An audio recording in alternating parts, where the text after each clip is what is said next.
میں نے کہا پرنسپل جب آ کے تیز تیز سوال پوچھتی ہیں اور میں جواب دیتی ہوں اس کی وجہ سے۔ اب پرنسپل ان کی کلاس میں کبھی آئی ہی نہیں۔ کوئی ٹیچر چھٹی کرے تو پرنسپل ان کی کلاس میں آ جاتی ہیں، تو اب میں کیا کروں؟ ان کو کیسے یاد دلاؤں؟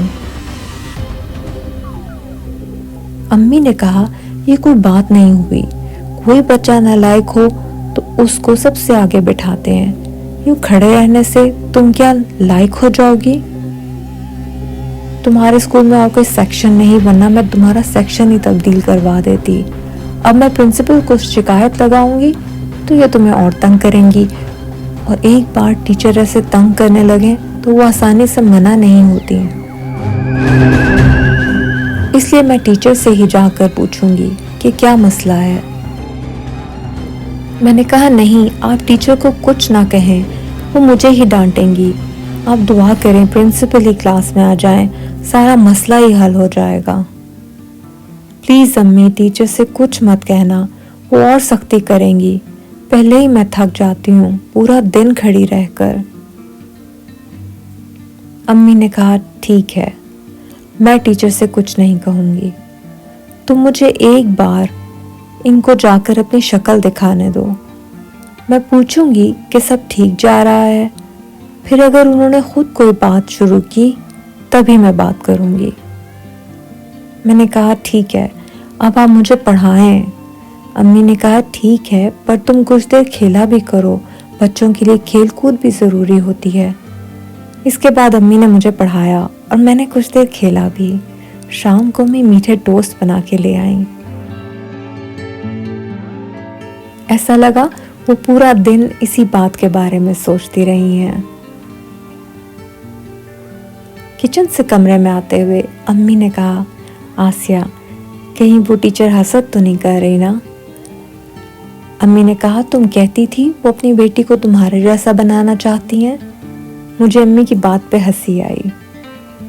ایک ہی بار ان ٹیچر نے میری تعریف کی تھی اور امی تب اتنی خوشی کی بات پہ خوش ہونے کے بجائے الٹا پریشان ہو گئی تھیں۔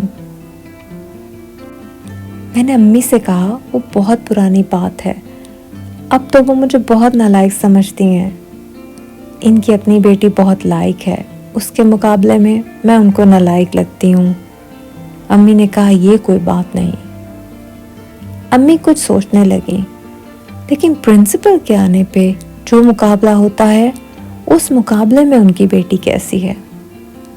میں نے کہا اس مقابلے میں میں بہتر ہوں، لیکن وہ اس بات سے حسد کیوں کریں گی؟ اور میرے لیے تو صرف کلاس میں کلیپنگ ہوتی ہے، ان کی بیٹی تو میتھس کا مقابلہ جیتتی ہے جو سارے اسکول کے سامنے ہوتا ہے۔ پرنسپل نے کارڈز پر بڑے بڑے نمبرز لکھے ہوتے ہیں، ان کو سیکنڈز میں کبھی ملٹیپلائی کبھی ڈیوائڈ کر کے جواب دینا ہوتا ہے۔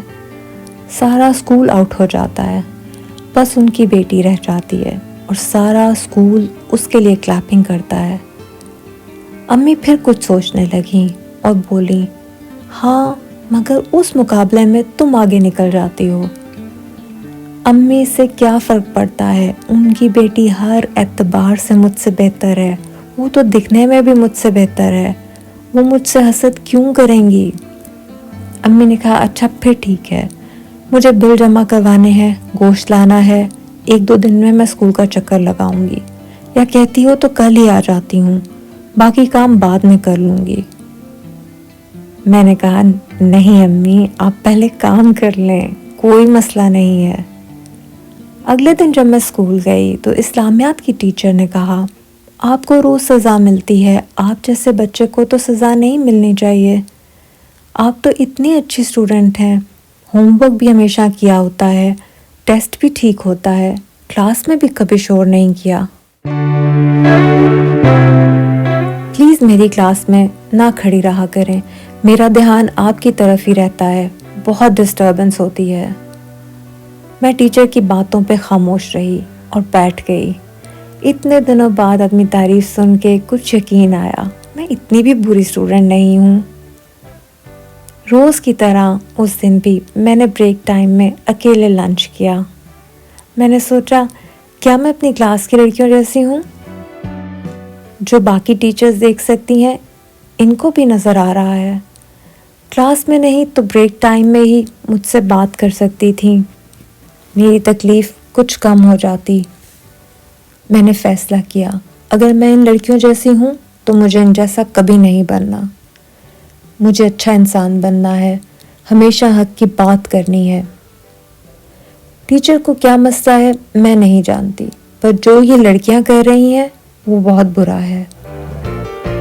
میں جو اکیلی بیٹھی ہوں ان پتھروں پہ اور میری آنکھیں بار بار نم ہو رہی ہیں، یہ اس تکلیف کی وجہ سے نہیں ہے جو مجھے ٹیچر نے دی ہے، بلکہ یہ اس غم کی وجہ سے ہے جو مجھے ان لڑکیوں سے ملا ہے۔ پر یہ اچھا ہوا میں نے یہ تکلیف دیکھی اور اس بات سے راز اٹھا۔ اب مجھے پتا ہے میں نے ایسا نہیں بننا۔ اس دن بہت گھبراہٹ ہو رہی تھی، فضا میں ایک عجیب سا خوف تھا۔